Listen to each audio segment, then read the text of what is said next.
GoPro, stop recording. GoPro, stop recording. GoPro, stop recording.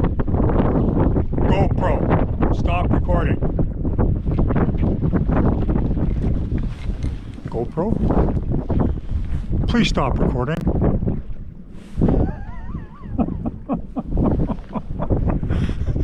Fail. Life is good.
Well, good morning everybody.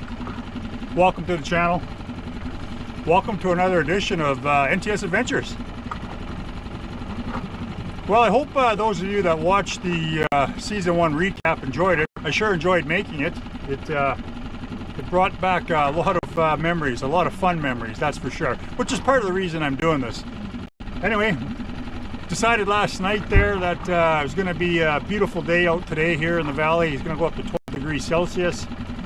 I thought, you know what, these days are going to be far and few between going forward, so I decided I got up this morning fairly early, took the cover off the boat and made myself a quick lunch, and Maggie and I jumped in and headed down here to the point and put in, and we're going to bottom bounce for some walleye today. People ask, well, why do you use bottom bouncing to catch walleye in the fall? Well, for a couple reasons. Cover ground. Number 2, present the bait really slow and methodical in front of the fish's head so he can't resist it. And number 3, human nature. It's easy. Just get to sit here, hang out, troll along with the old 5-horse and enjoy the day. But yeah, I did hook up the kicker today, put her on, because I knew I was going to be doing about 5-6 hours of trolling and slash bottom bouncing, and particularly the area I'm fishing right now, we refer to here in the Petawawa Valley area as the lighthouse. Current here is anywhere from 8 to 12 knots depending on the situation with the dam and the rains, which is really fast. So I have to make sure I got enough horsepower to get me through the day here, because if I use the trolling motor for 5 or 6 hours in this current, it's not going to happen. I don't run lithiums. Stay with us. 20, 30 minutes. You guys know the drill. Maybe we're going to catch a walleye here today. You never know. Stay tuned.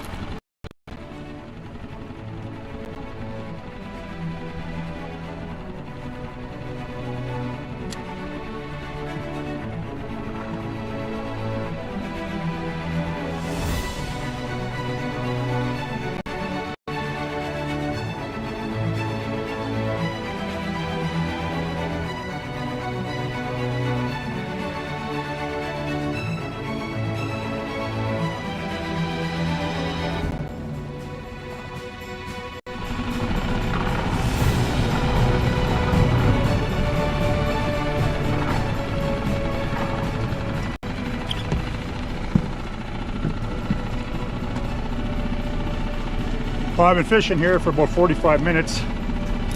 Haven't even got so much as a tap, and I'm not marking anything, which is kind of typical for this spot. Sometimes it produces in the fall, sometimes it doesn't. It's a very traditional spring spot for walleye here in this part of the valley. A lot of people do fish it in the spring. I fished it in the spring myself and done okay. But it also is a decent fall time spot, truthfully, because there's just so much current here. Current, I'm a firm believer, you can fish any time of year. I really truly believe that. Like I've said before on the channel, fish are inherently lazy. All animals in the animal kingdom are, and humans probably being the laziest of them. But they'll sit right in the edge of that current and they'll strike in. So no luck here. So I'm going to move back up to a couple humps that I know up in Alumet Lake where I'm not dealing with current. You guys noticed over there over my left shoulder, that's the Pembroke Lighthouse. That lighthouse, well, what's left of the lighthouse, which is basically the cement mount or cement base, if you will. She was washed away in about the 2018-2019 flood. I'm not sure which year. I think it was the year before Annette and I moved back to Petawawa, which was 2020. But anyway, took it away. She's gone. Gone on the current. Now you guys probably noticed just over my shoulder here since we've been talking just how fast this current is. We've already passed that buoy. If I keep this up, I'm going to drain the tank in that 5-horse. So I'm going to move back up to Alumet Lake and I'm going to fish those humps that I know of, and hopefully you'll have some better luck here. This water's fast, man. You good, girl? All right, let's go.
That was a fun run.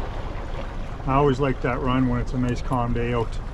It's beautiful, especially this time of year with the fall colors starting to come out. I always find it interesting. There's 2 or 3 loons off to my starboard bow here. You might see them when we come past. They're actually right on top of where I marked those fish when we first got onto this hump. So yeah, you guys can see what I'm talking about here. Those are the bait balls I was talking about a couple minutes ago. Those were where the loons were. Actually, I'm just over that spot right now. So I would say that most definitely those loons were in there feeding on them. Hey Mags, don't push my phone out of my hand, girl. That'd be no good. My phone would go in the water. Oh my God, girl, you're interested. Oh, got a fish on here. Sorry guys. Yeah, literally, just as I was showing some love to Maggie, I got this fish on here. Not, well, it still technically is a fish, but that's positive. That's exactly, we're exactly underneath those bait balls I was just showing you on the front of the boat there. I just love it when I'm right. I truly do. I mean, this isn't really a fishing show. I've said that time and time again. But that clip there, that could have been in a fishing show. That was pretty freaking epic, I think. Bait ball, talking to dog, boom, set, hook, fish. Life is good. See if we can get another one.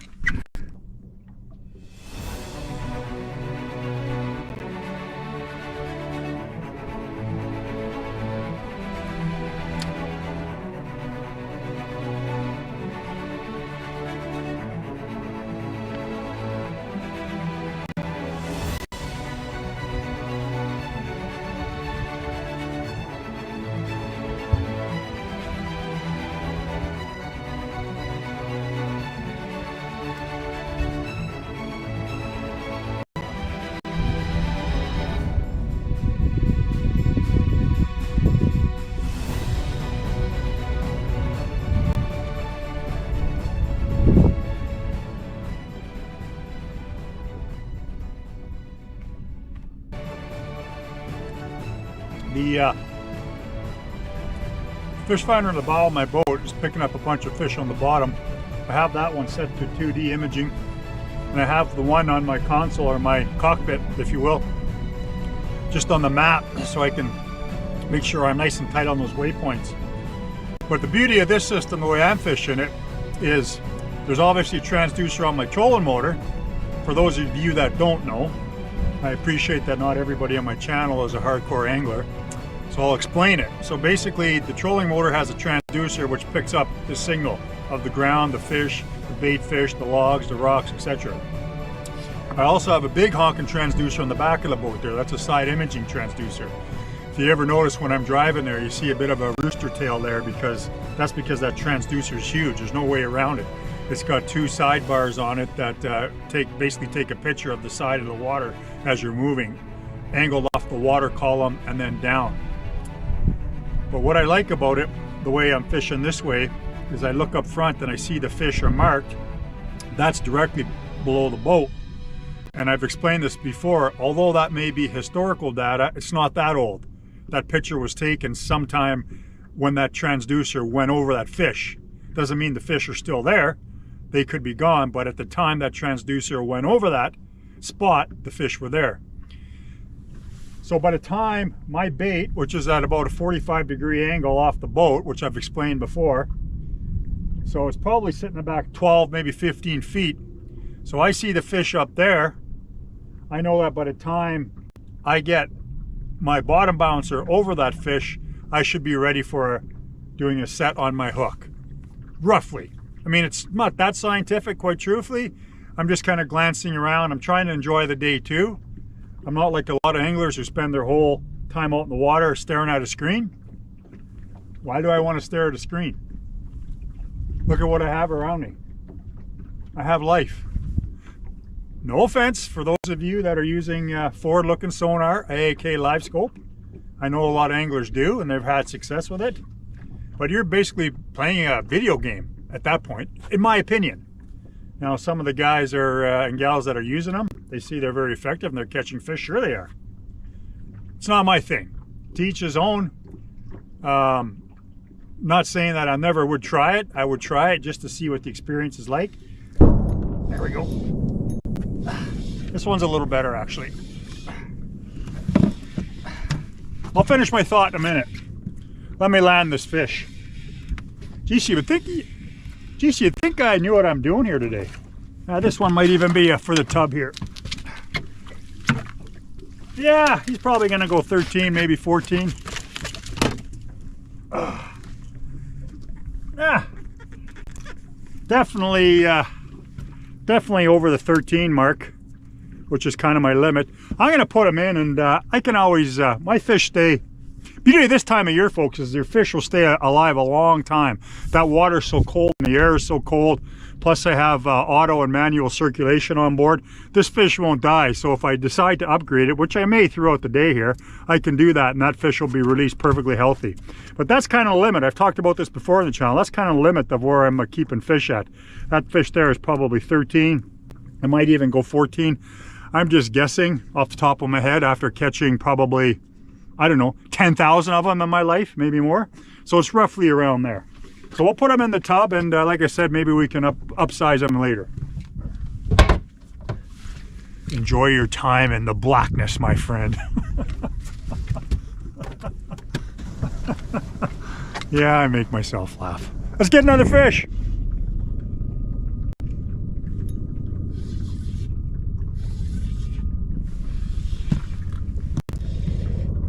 Third time. Every time I've turned around, got back on that spot, landed a fish. They're in there, man. Not huge, but they're in there. This one obviously is not in the window, but that's okay. I got to do some surgery on him. Try and save him. Talked about this before on the channel. Trying to save these fish when they got a throat hook or a throat set. Go in from behind the gill. No need to cram it in there and yank it out. That's going to kill it. I want to catch him in about 3-4 years. It drives me nuts. You see him, pulls out half their throat. Come in from behind the gill, out she goes. He's gonna have fun. He's gonna swim another couple of years, maybe 10 years. I'll catch him in 10 years and he'll be a 10-pounder maybe. I don't know.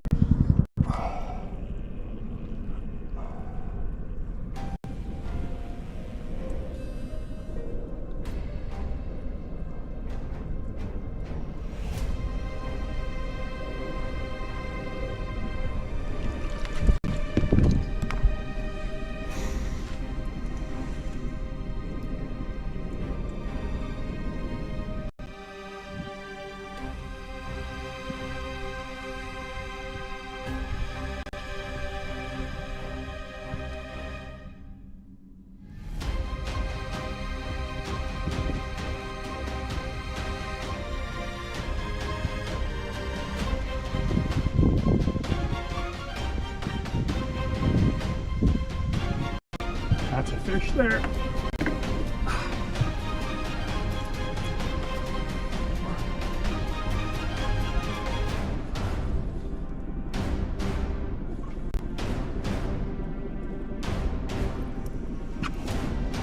Swipe. Swipe-a-rooney.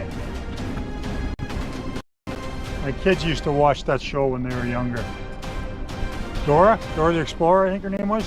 Swiping no swiper. Well, that's what just happened. I got swiped.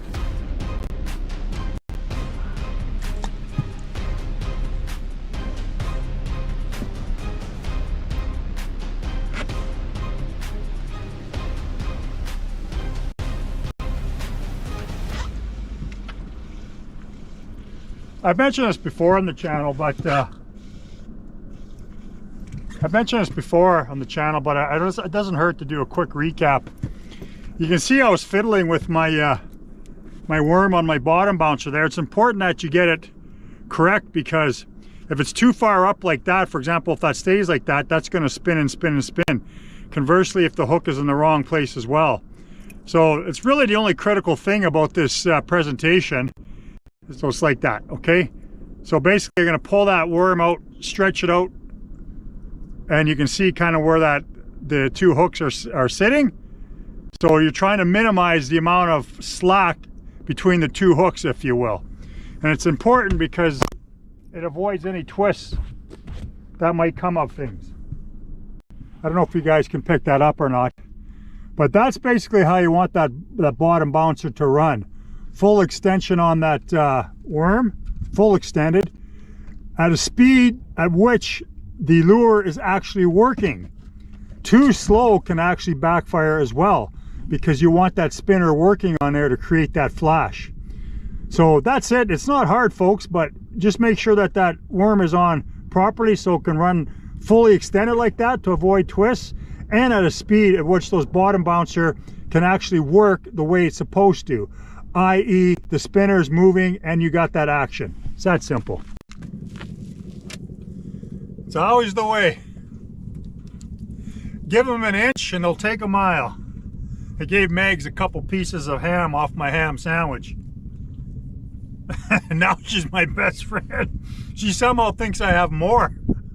She's like, I'm stashing it here and I can just pull it out. Just pull it out from somewhere, who knows where, and give her a piece of ham. I don't have it, girl. We're all gone. That's it. We've eaten it all. We've eaten it all, girl. Come on up here, girl. Come on, give me a shot. Come on up here. That's a good girl. Come on. Ah, that's my girl. That's my good girl. Ah, you're a good girl, Megs. You're a good girl. All right.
Yeah. Another ripperoonie. Wow. I don't think I've ever lost that many tails. Honestly, I don't think I've ever lost that many tails to worms in... Well, I don't even remember when. That tells me it's a really, really, really light bite. Really light bite. Oh well, we'll keep her going.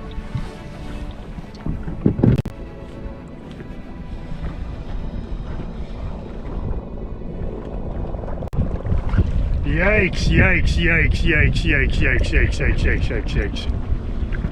Yikes, yikes, yikes, yikes, yikes, yikes, yikes, yikes, yikes. Whew! Monster! What can I say?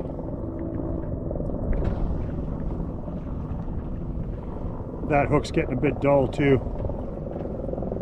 That might be part of my problem. I've just identified this here now. I don't know if you guys can see this. Actually, I'm going to spot lock here. There's a lot of fish right below us. There's a little bit of a twist on the end of my hook there. Just a little bit of a... It's so minute. But when I put my finger on it, it's not piercing. See? Can do that all day. It's very, very, very so minor, but it will affect your hook set. Unless you're getting a real aggressive fish that can punch through that, which evidently they're not aggressive today at all, because I've lost like 5 tails. But if you look to the front hook here, like, yeah, ouch, ouch, ouch, ouch. That's an exaggeration, of course, but it's sharp, and that back one's not. So, question is, do I take the time to retie that bottom bouncer? Maybe change colors? Or do I sit and jig? Do-do-do, do-do-do, do-do-do, do-do-do, do-do-do, do-do-do, do-do-do, do-do-do, do-do-do, do-do-do, do-do-do, do-do-do, do-do. Quick change. That's what I'm going with. Change up complete. Took all of 5 minutes. This snell or lead here that I have on now, I just thought I'd bring your attention to it. It's got a little bit of a float on it. That's a pretty cool little feature on these rigs here, because what it does is you can see the bottom bouncers are going to be here at the bottom of the water, ideally ticking along, but not necessarily ticking along like that. And then all of a sudden we have the rig here, and with this float, it's going to assist and help to bring this line up a bit, presenting it into the strike zone, theoretically. Now, back in the day, meaning the early 90s, I was so hardcore into this sport. Truly I was. And those were the days when I actually cared about catching fish, but priorities do change. But I digress. What I did back then, and I don't know if any of my viewers have done this, or if it's something you prefer to do, feel free to comment if you have any points to add. But what I used to do is I used to take a little syringe in the boat, and I used to blow up my worms. I just shoot some air in them. And that kind of accomplished the same sort of thing. Put some air in it, and it would help present that worm off the bottom a bit. And it made it a little more plumper and a little more appetizing, I guess, for lack of a better word.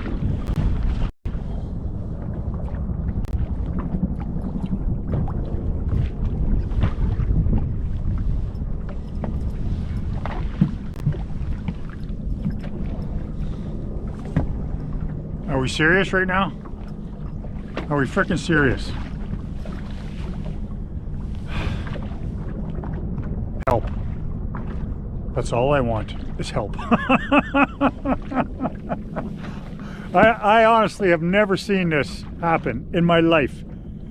35 years, maybe closer to 40 years of fishing. 47 years of fishing. Never seen that happen. Never. I lost pretty much all of my worms bottom bouncing. That is a light bite. And I was going super slow, but they just weren't inhaling it, because normally what happens when you fish in those bottom bouncers, they'll come up and they'll they'll collect that entire worm in their mouth, because that's what they want to do. And then they're gonna, when they're pulling back, when you're getting ready to make that hook set, you know, at least one of those hooks is gonna hook them, and then you're gonna bring them in. But that just isn't happening right now. I don't get it. Gonna have to go to a plan B. Plan B. Apparently I had a lot of half of a worm left. About 10 of them. So we're gonna switch it up here. We're gonna be dragging a jig. Just gonna be dragging along the bottom. Now,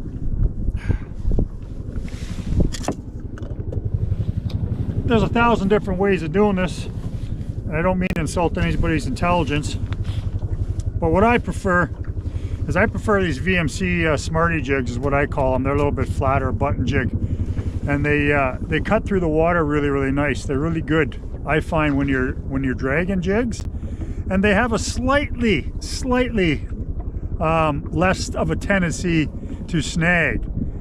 Maybe it's because of that flatness, and when it does sneak between a crevice of a rock, it pulls out and it doesn't get jammed. I don't know, but that's been my experience. Again, if you've had different experience with these VMC Smarties, let me know, but that's been my experience, less snags. So I got a whole bunch of these half worms left because I lost so many throughout the day here. So I'm gonna move along the same feature, dragging the Smarty jig. We'll see what happens. Wish me luck.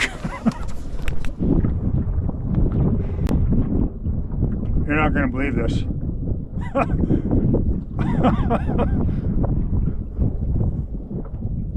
Yeah, it's even happening to me on the jigs. I can't win. I'm about ready to throw in the towel here. This is crazy, man.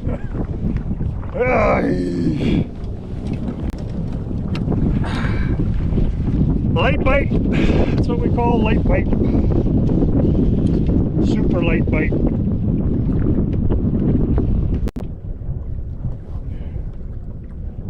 This may have done the trick. Finally into a better one here. I'm going to try and do a flip on him. There we go. Hey, come back here, come back here.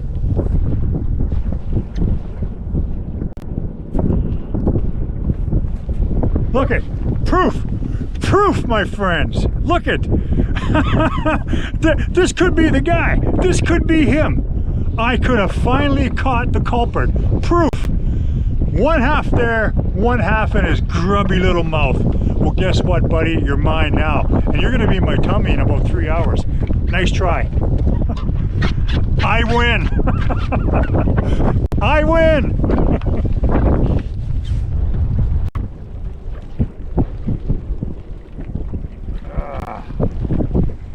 This might have been part of my problem throughout the day. All these little guys. Another little percherone. Keep her going.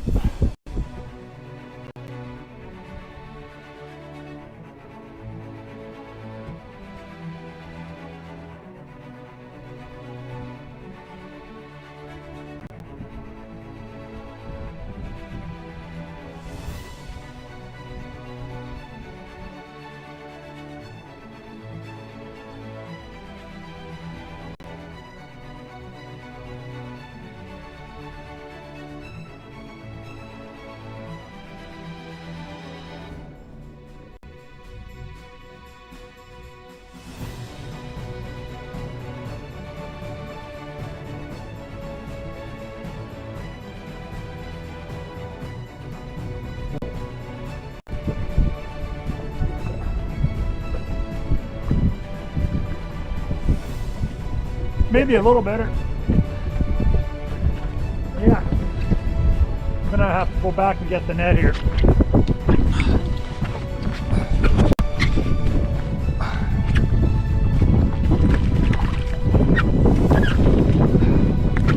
Made a command decision. I did another flip.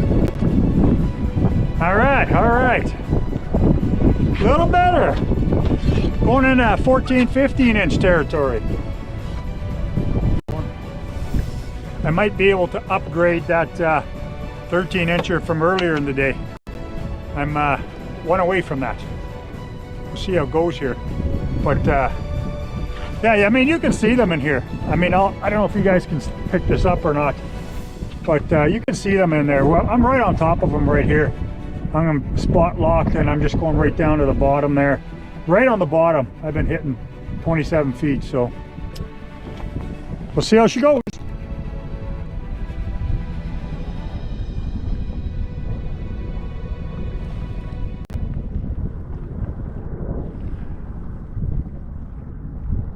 Another baby. Another baby. Another baby. Well, we know the fishery's healthy anyway.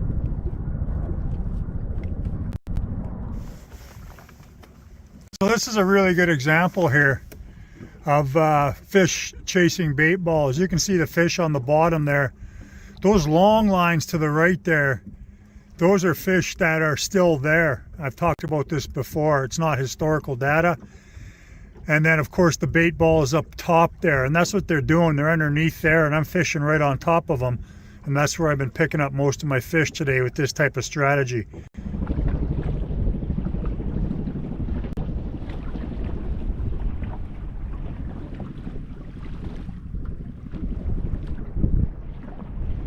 I truly am pathetic, for the record. I truly am pathetic, for the record. Pathetic.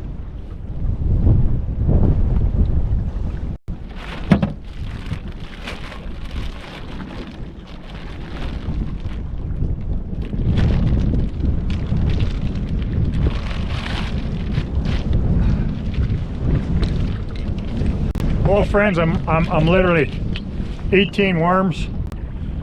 I landed probably 3, 6, maybe 7 walleye with those 18 worms, but I honestly lost probably about 6 or 7, maybe more, but that's okay. I got a healthy substitute here, the old gulp worm.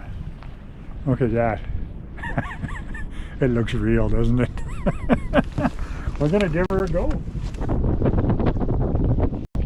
Got another perch. Maybe that's what was cutting my worms in half all day. I'm gonna give it a go here for another 10 or 15 minutes, and then I'm gonna go home. I can't win. I can't win today, folks. I can't win. Well, that's it. I'm gonna call it, my friends. Pretty good day today, I thought anyway. Boated about I don't know, maybe 10 walleye. I got 3 in the tub. Was hoping to get that 4th, but like I said, I'm pretty stuck on that 13, 14 inch rule. If I catch them less than that, I just won't keep them. It's a personal thing. I know a lot of people, they say 12, 13 is their limit, but for me, it's a little higher. I'm not saying it's right or wrong, that's just a personal preference. But I tell you, man, you guys are witness to it. I've never seen so many of my worms get ripped off of a worm harness like that in all the years of fishing. And I do a lot of bottom bouncing, as you guys know. It's one of my favorite techniques, especially this time of year. Picked up a couple jigging once I spot locked on that location there. It wasn't too bad.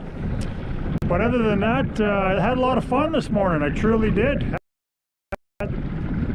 Anyway, I invite you to stick around for the drive back to the boat launch. It's always a lot of fun. Of course, I'll play my favorite boating song, Queen of Hearts, thanks to Clip Champ. Other than that, you guys know the drill. Life is hard. Have fun and support your troops. We'll see you next time on NTS Adventures. Come on, Maggie, let's go home, girl. And we're gonna play a little bit of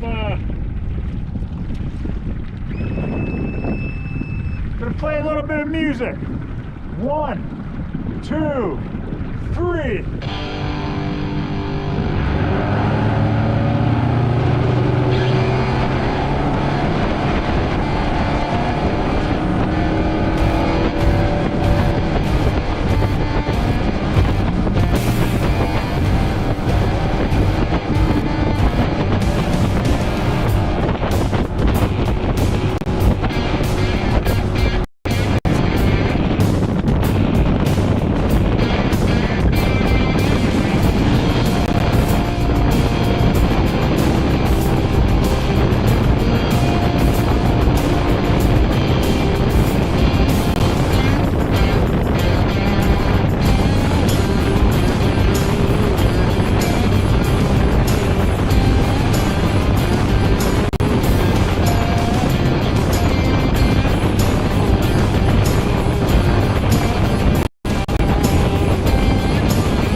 Recovery complete. Life is good!